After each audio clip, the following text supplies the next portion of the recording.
មិនងាយមានទេបាទក្រៅពី Tiger បាទមិនងាយមានបាទក្រុមហ៊ុនណាបាទដែលអាច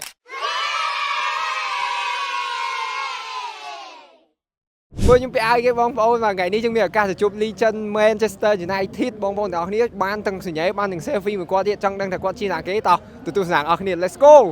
ឥឡូវនេះខ្ញុំចូលមកដល់ក្នុងហើយបងប្អូនទាំងអស់គ្នាសិតតែជាអ្នកគ្រប់គ្រង Man U ទាំងអស់ហើយចាំធៀមសញ្ញាចាំថត selfie អីជាមួយនឹង Berberto តិចទៀតគាត់នឹងដើរមកដល់ហើយបាទនេះខ្ញុំធៀមអាវធៀមទាំងបាល់ធៀមទាំងអីអស់ហើយបាទ